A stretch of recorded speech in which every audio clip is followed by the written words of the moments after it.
누가복음 말씀이에요. 누가복음 19장 28절에서 40절까지 말씀을 함께 보면서 주님께서 우리에게 오늘 주시고자 하는 은혜를 함께 나누기를 원합니다.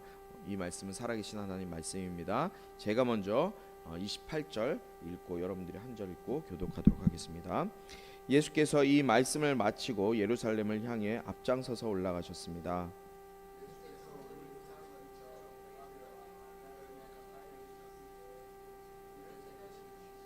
말씀하셨습니다. 반대쪽 마을로 가거라. 그 마을에 들어가면 아직 아무도 탄 적이 없는 새끼 낙이 한 마리가 매어 있을 것이다. 그것을 풀어서 끌고 오라.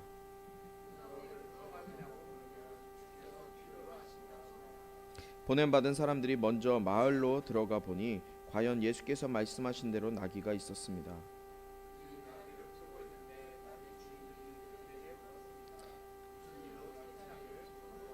그들이 대답했습니다. 주께서 필요로 하십니다.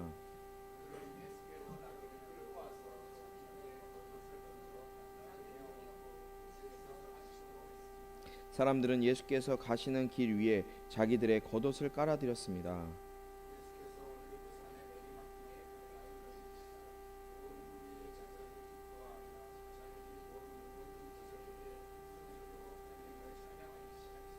복되도다 주의 이름으로 오시는 왕이여, 하늘에는 평화, 지극히 높은 곳에서는 영광.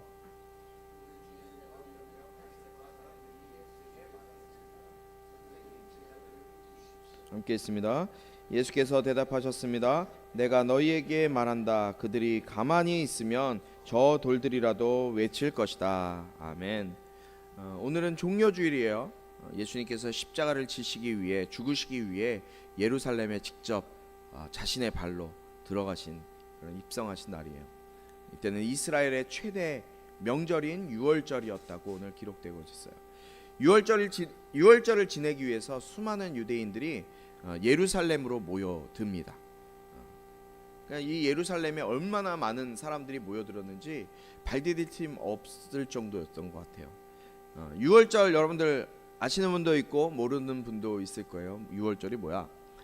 유월절은 이집트 땅에서 노예 생활을 했던 이스라엘 백성들이 하나님께서 모세를 통해서 그 이집트 땅에서 430년간의 종생활을 마치고 탈출시키는 그 일을 기념한 날이 바로 유월절이에요. 모세를 통해서 이집트 땅을 탈출했는데 그때 이집트에는 파라오 왕이 있었어요. 바로라고 하죠. 성경에는 바로라고 기록되어 있는데 여러분들 역사 공부해 보신 분들은 다 알 거예요. 파라오는 태양신이었어요. 왕이 아니라, 사람이 아니라 거의 신처럼 추앙받던 사람이 바로 이 파라오였어요. 파라오가 이 이스라엘 백성들을 종으로 삼고 그곳에서 데리고 있었던 거죠. 그 파라오가, 모세가 이스라엘 백성들을 놓아주십시오. 우리가 하나님께서 약속하신 땅으로 가야 됩니다. 우리를 놓아주세요라고 얘기했을 때 파라오가 놓아줬을까요? 쉽게? 수백만 명이나 되는 그 이스라엘 민족을 놓아주게 되면 자기들의 노예, 종이 그만큼 없어지게 되니 쉽게 놓아줄 수가 없었겠죠. 쉽게 놓아주지 않습니다. 그리고 하나님께서 모세를 통해서 이 이집트 땅에 이스라엘 백성들을 내보내게 하기 위한 계획으로 10가지의 재앙을 내리시게 돼요. 물이 피가 되는 일부터 시작해서 개구리가 쏟아져 나오고 메뚜기가 그 온 이스라엘을, 그 이집트 땅을 휩쓸고 지나가는, 어둠이 내리고, 이런 10가지 재앙을 내리시게 되죠.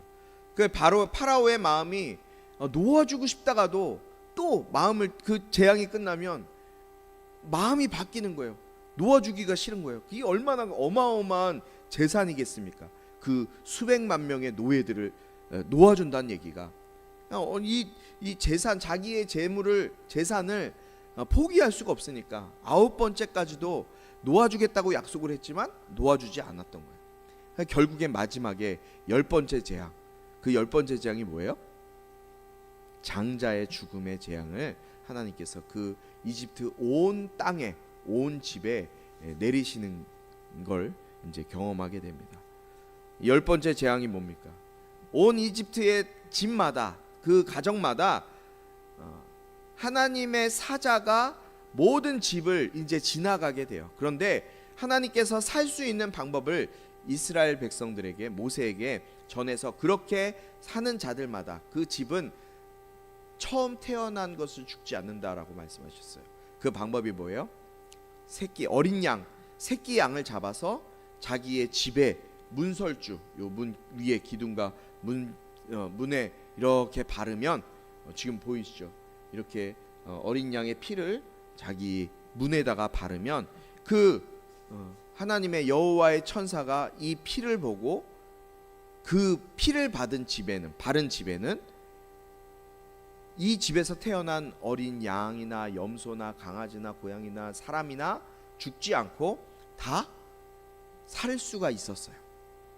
그런데 이 말을 들은 이집트의 대부분의 많은 사람들은 이 말을 들었을까요? 안 들었을까요? 안 들었겠죠. 파라오도 마찬가지였어요. 하룻밤 자고 일어났더니 이렇게 어린 양의 피를 받은 집의 모든 가정들은 살았는데, 첫째 아들과 첫째들은 다 살았지만 바르지 않은 모든 집들의 첫째들은, 첫 난 양과 염소부터 시작해 소, 그들의 재산, 그리고 특별히 첫 번째 아들 장자까지도 다 죽는 그런 아픔을 경험하게 돼요. 그리고 나서 파라오가 이 때가 돼서야 이스라엘 백성들을 이집트 땅에서 놓아주게 되는 거죠. 그래서 이스라엘 백성들은 자신들이 이집트의 노예로 살던 그 구속의 삶에서 벗어나 하나님께서 베풀어 주신, 구원해 주신 그 은혜를 기념하기 위해서 이 유월절을 지켜요. 유월절은 6월 달에 지키는 절기가 아니에요. 유월, 그러니까 담을 넘었다, 6월 담장을 넘었다 해서 6월이라고 하고, 영어로는 그것을 패스오버라고 하는 거예요. 그래서 뛰어넘은 그 6월절을 지키는 것이 바로 이 6월절이에요. 하나님께서 이스라엘 백성들을 구원해 주신 그 구원의 은혜를 감사하는 절기다. 여러분, 구약의 이 6월절은 이 유대인들에게는 굉장히 큰 중요한 절기였죠. 그런데 우리 신약을 사는 우리에게는 큰 의미가 있어요, 없어요? 있어요. 우리에게는 어떤 의미가 있을까요? 이 신약 시대를 살아가는 우리에게는 세상 죄를 지고 가는 누구요? 예수님, 어린 양이신 예수님. 세상 죄를 지고 가는 어린 양이신 예수님께서 우리의 모든 죄를 대신 지시고 십자가에서 물과 피를 쏟아서 죽어주셨죠. 그리고 우리가 그 예수님의 피로 인해서 구원의 은혜를 얻게 된 거예요. 그 구원의 은혜, 실제적인 구원의 은혜가 예수님을 통해서 나타났기 때문에 이 구약의 유월절이라는 것은 예수님의 십자가 구원을 예표하는, 설명하는 모습이었던 거죠. 그리고 실제가 뭐예요? 바로 예수님의 십자가 죽으심이기 때문에 이 예수님의 예루살렘 입성은 우리에게 굉장히 큰 중요한 절기의 시간인 것 같습니다. 오늘 예수님은 제자들보다 먼저 앞장서서 예루살렘으로 올라가고 계세요. 예수님께서 예루살렘으로 올라가시는 이유는 뭐예요? 예수님께서 예루살렘으로 지금 올라가시는 이유가 죽기 위해서, 십자가를 지시기 위해서 올라가시는 거예요. 근데 예수님은 이것을 다 알고 계셨어요. 자기가 본인이 십자가에 죽을 것을 알고 예루살렘으로 올라가시는 거예요. 얼마나 참담했을까요? 근데 예수님은 알고 가셨어요. 그리고 예루살렘이 있으면 예루살렘 맞은편 쪽에 감람산이 있거든요. 올리브 동산, 올리브가 많이 있는 그 동산, 예수님이 이 예루살렘 성 이 옆에 맞은편에 있는 감람산 근처에 있는 벳바게와 베다니 근처에 이르셨어요. 그리고 두 제자를 불러서 반대쪽 마을로 가라고 말씀하세요. 그리고 거기서 아직도 아무도 타본 적이 없는 새끼 나귀 한 마리가 있는데 그것을 끌어서 나에게 가져와라 라고 말씀하세요. 누가 왜 가지고 가느냐라고 물으면 어떻게 하라고요? 주가 쓰시겠다 하라 라는 말만 하라는 거예요. 여러분, 그러면서 이 두 제자가 어떻게 합니까? 가는 거예요. 마음도 갔어요. 여러분, 이 제자의 믿음이 대단한 거 여러분들 아시겠어요? 아시겠어요? 왜요? 왜 믿음이 대단해요? 이 두 제자가 왜 대단할까요? 지금 아무도 모르는 반대편 마을로 가서 새끼 나귀 한 마리 주님이 가져오라고 시키는 거예요. 주인이 누구인지도 몰라요. 이 나귀의 주인이 있을 거란 말이죠. 분명히 나귀 새끼 나귀죠.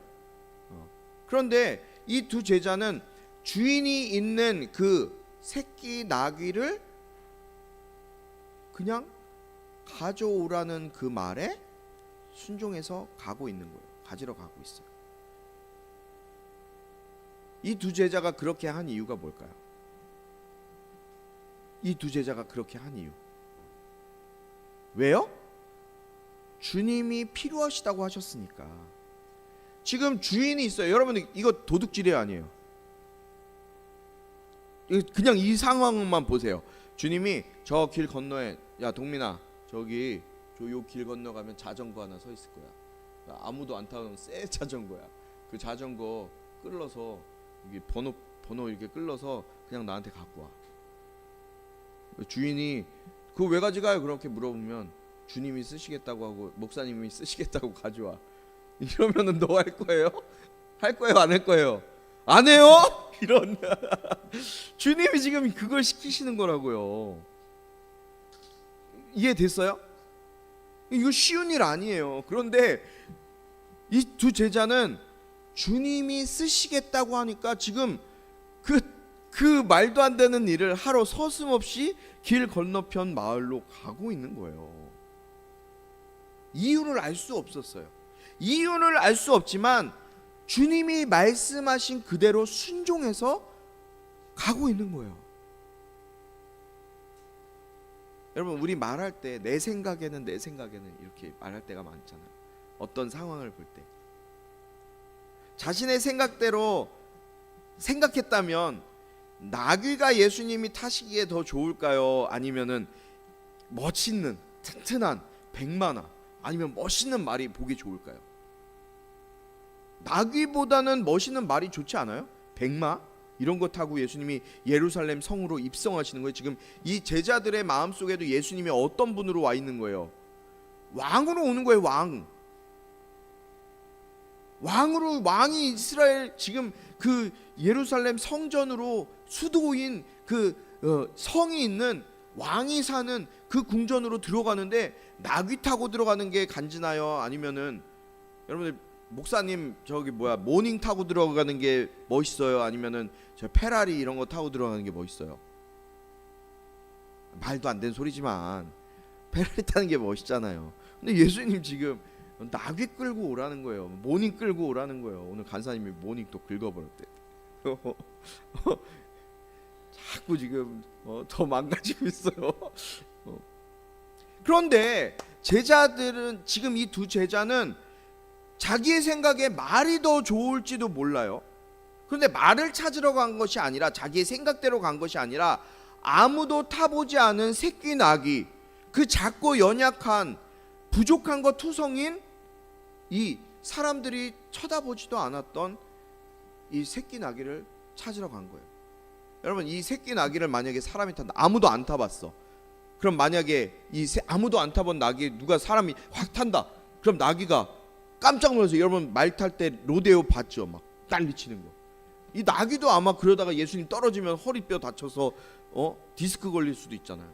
그런데 자기 생각대로 하지 않고 주님이 말씀하신 그대로, 아무리 초라하고 작고 연약한 것이지만 주님이 필요하시다라고 말씀하셨을 때 그대로 순종했던 이 제자들의 믿음이 너무나 대단한 믿음이라는 거예요. 여러분, 주님이 말씀하신 그 반대편 마을로 가서 주님의 말씀대로 이 나귀를, 새끼가 묶여 있는 거예요. 진짜 있어요. 새끼 나귀를 이렇게 끈을 풀어서 데리고 오는데 진짜로 이제 누가 나타나요? 주인이 나타나는 거예요. 나귀 주인이 어이 당신 왜 남의 나귀 지금 왜 데려가는 거야? 그 물어봤더니 어떻게 했어요? 주께서 쓰시겠다고 하십니다. 주님이 하신 말 그대로 했어요. 그 말 하니까 주인이 뭐라 그래요? 말을 해요 안 해요?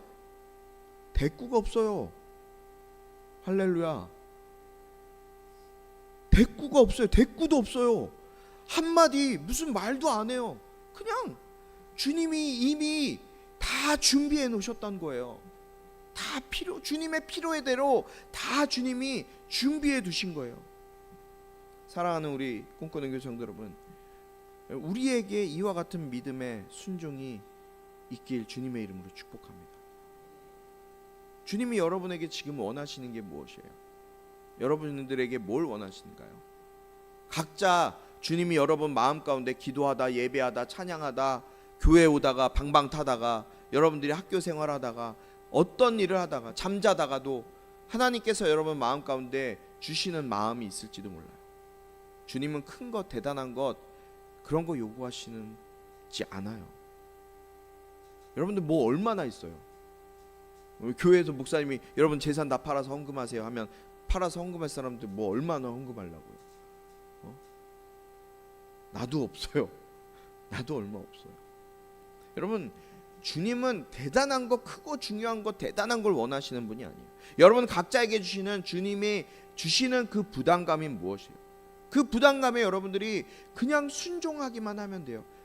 뭐예요 그 부담감이? 제일 첫 번째가 뭘까요? 저는 예배 참석하는 거라고 생각해요. 여러분들은 예배 드리는 것, 여러분 이 예배는 누구를 향한 예배예요? 누구를 향한 예배예요? 하나님을 향한 예배예요 정말? 여러분들 지금 예배 드리는 여러분들의 모습을 잘 생각해 보세요. 하나님께 드리는 예배예요? 하나님께 드리는 예배인데 핸드폰 하고 있고 딴 생각하고 있고 어떻게 그럴 수 있어요? 여러분 하나님께서 여러분들에게 나에게 대한 예배를 원하신다면 그 예배에 그냥 순종하세요. 여러분 목숨 걸고 예배 드리세요. 어떤 상황이든 어떤 환경이든 하나님 앞에 예배 드리러 나왔으면 예배에 순종해서 마음을 다해서 주님 앞에 예배 드리세요. 마음을 드리시라는 거예요. 우리 윤석이 피아노 반주하고 지한이 피곤한 가운데 새벽에 밤 꼬박 새우고 나와서 잠깐 자고 나와서 베이스 기타 연주하고, 우리 동민이도 밤 늦게까지 또 게임도 하고 여기 앉아갖고 또 드럼도 치고. 여러분 이것에 순종하세요. 이거 작은 일 같지만 하나님이 보실 때 가장 큰 일이에요. 주님이 필요하신 일이에요. 우리 꿈꾸는 교회에 주님이 필요해서 여러분들에게 세워주신 일이에요. 예배의 자리가 여러분들 하나님이 부르신 자리라면 그 자리에 순종해서 나와서 예배하세요. 주님은 제자들에게 가서 멋있고 힘쓴 큰 백마 가져오라고 하지 않으셨어요. 아주 작고 어린 새끼 나귀, 그것을 가져오라고 하셨어요. 그런데 주님의 말씀에 순종할 때 어떤 일이 일어났어요? 그 주인이 아무 말도 하지 않고 기꺼이 내어줘요. 대꾸도 하지 않았어요. 하나님이 이미 준비해 놓으신 거예요. 여러분들이 주님이 부담을 주시고 주님이 여러분들에게 순종을 요구하실 때, 헌신을 요구하실 때 그냥 그 말씀에 순종하면 그 나머지 것들은 주님이 다 예배해 놓으시는 거예요. 우리 36절부터 38절까지 한 목소리로 같이 한번 읽어보도록 하겠습니다. 36절 시작. 사람들은 예수께서 가시는 길 위에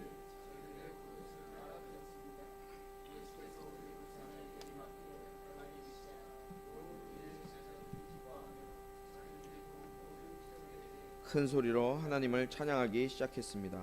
복되도다 주의 이름으로 오시는 왕이여, 하늘에는 평화, 지극히 높은 곳에서는 영광. 아멘. 제자들이 이 가져온 나귀 새끼에 자신들의 옷을 벗어서 어떻게 해요? 나귀의 등에 딱 얹어요. 왜 이렇게 나귀의 등에 자기들의 옷을 벗어서 얹었을까요? 예수님을 왕으로 인정한 거예요. 그런데 제자들뿐만 아니라 오늘 말씀해 보니까 사람들이 예루살렘으로 들어가는 그 길에 수많은 사람들이 예수님이 오시는 그 모습을 보고 호산나 호산나 외치면서 자신들의 옷을 벗어서 예수님이 오시는 길에다가, 그 나귀가 밟고 가는 그 길에다, 길바닥에다 자신들의 옷을 벗어서 깔아요. 종려나무가지를 꺾어서 흔들면서 예수님을 환영해요. 왜요? 예수님을 왕으로 인정했기 때문에. 제자들뿐만 아니라 그 예루살렘에 사는 모든 사람들이 예수님을 왕이라고 칭찬하면서 예수님을 맞이해요. 예수님을 어떤 왕으로 이들은 모셨을까요? 정치적인 왕, 정치적인 구원자, 로마의 압제와 로마의 침략으로부터 우리를 해방시켜주고 지켜줄 분으로 착각하면서 예수님을 왕으로 모시고 자기들의 옷을 벗어서 세상의 왕으로 오셨다고 예수님을 환영한 것을 우리는 보게 돼요. 그런데 38절에 보니까 이렇게 기록되어 있어요. 복되도다 주의 이름으로 오시는 왕이여, 하늘에는 평화, 지극히 높은 곳에서는 영광. 마치 마태복음에 나오는 누가복음 2장에 예수님의 탄생 때 기록되어져 있는 말씀이랑 너무 비슷하지 않아요? 지극히 높은 곳에서는 하나님께 영광이요, 땅에서는 하나님이 기뻐하신 자들의 평화로다. 이런 마음처럼 예수님의 처음에 탄생하셨을 때 기록되어 있는 이 기사처럼 오늘 사람들이 예수님을 향한 이 환호성이 얼마나 대단한 환호성이에요. 예수님이 이 땅에 오실 때처럼 너무너무 기뻐해요. 그러나 결국 예수님을 이렇게 왕으로 칭찬하면서 환호하면서 예수님을 기뻐하면서 환영했던 사람들이 자신들의 뜻을 이루지 못하니까 어떻게 변해요? 이들이 폭도로 돌변해요. 그리고 예수님 우리를 구원해 주십시오, 우리의 왕이십니다, 구원자이십니다 외쳤던 그 사람들이 자신들의 뜻이 이루어지지 않으니까 예수님을 십자가에 못 박아버려요. 사랑하는 우리 꿈꾸는 교회 성도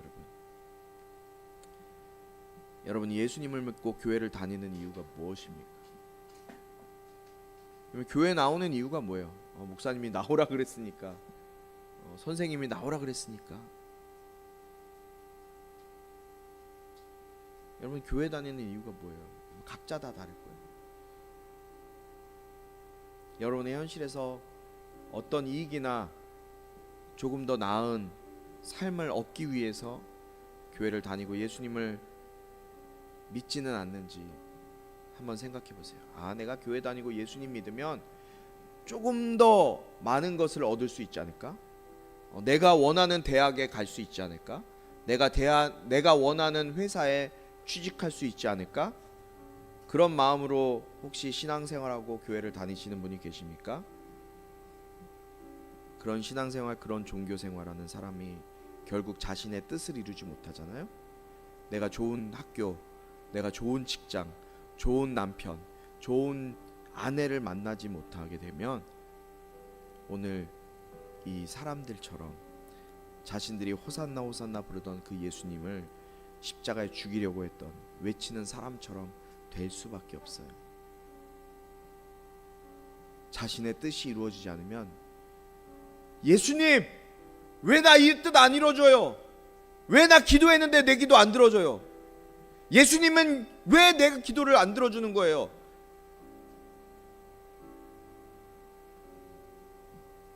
여러분, 신앙생활은요 내 뜻을 이루기 위해서 하는 것이 아니에요.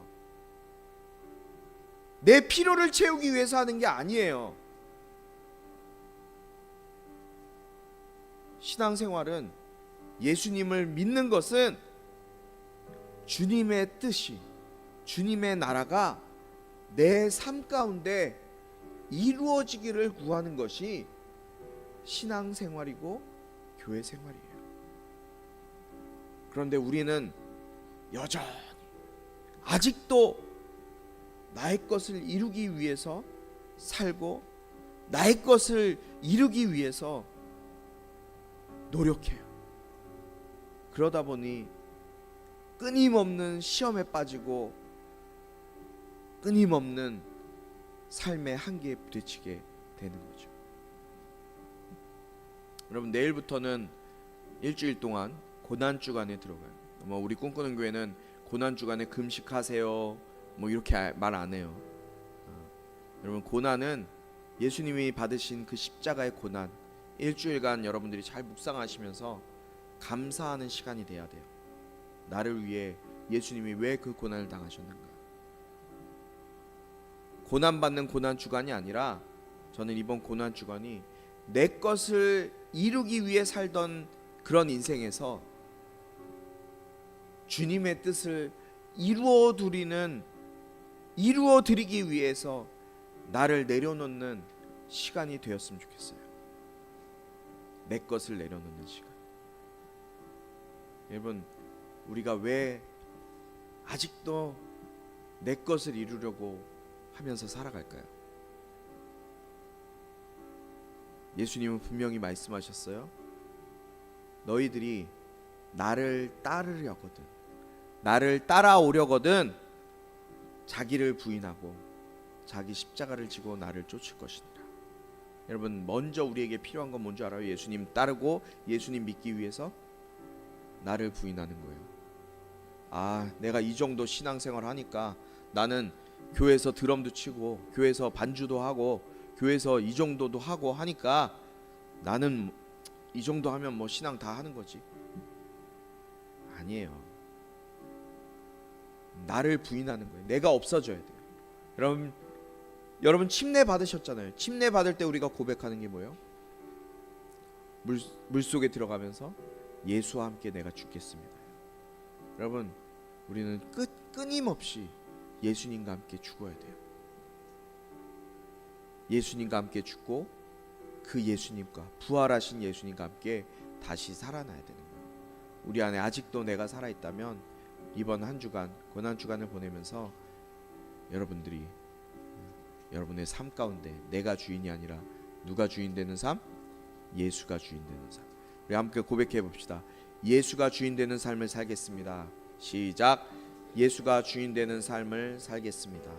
여러분, 고백한 대로 이번 고난주간이 예수가 주인 되는 삶을 살아내는 한 주간이 되길 주님의 이름으로 축복합니다. 우리 이 시간 같이 찬양할 때 우리 고난주간에 이 찬양, 예수님의 고난을 생각하면서 모든 능력과 모든 권세라는 찬양 가사를 묵상하시면서 함께 찬양하길 바랍니다. 모든 능력과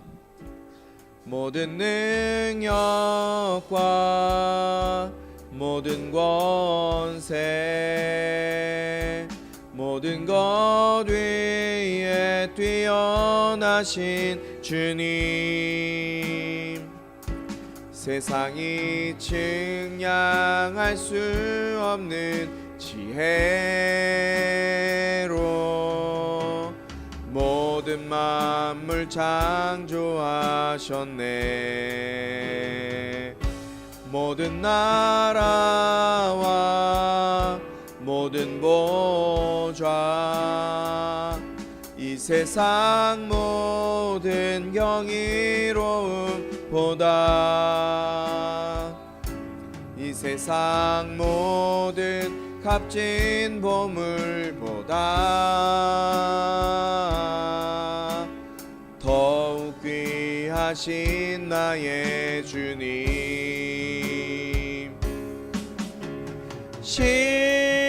십자가 고통당하사 버림받고 외면당하셨네. 짓밟힌 장미꽃처럼 나를 위해 죽으셨네. 나의 주 십자가 고통당하사, 십자가 고통당하사 버림받고 외면 하셨네. 짓밟힌 장미꽃처럼 나를 위해 죽으셨네. 나의 주. 이 시간 같이 기도할 때, 주님, 이 고난 주간 한 주간 내가 주인 돼서 사는 것이 아니라 예수가 내 주인 되시는 삶을 살게 하여 주시옵소서. 나를 위해 십자가 지신 그 세상의 모든 고난과 아픔을 짊어지신 그 예수 그리스도의 고난과 부활이 나의 삶 가운데 들어오게 하시고, 아버지 하나님, 내 뜻을 이루는 삶이 아니라 주님의 뜻을 이루는 삶으로 내 삶이 변화되게 하여 주시옵소서. 우리 주여 한 번 부르시고 함께 기도합니다. 주여! 아버지 하나님 감사합니다. 오늘도 주님 앞에 예배하게 하시니 감사합니다. 특별히 오늘 말씀을 통하여서 우리 종려주일 아버지 하나님, 예수 그리스도의 십자가와 고난, 그 고난을 기억하면서 기념하면서 아버지 내 삶 가운데 그 고난당하신 예수 그리스도의 그 고난을 기뻐하며 감사하며 주님 앞에 은혜 받은 자로서의 그 은혜를 깨달아 헌신할 수 있는 인생으로 살아갈 수 있도록 인도하여 주시옵소서. 아버지 하나님, 내 인생 내가 주인 되어 지키기 원합니다.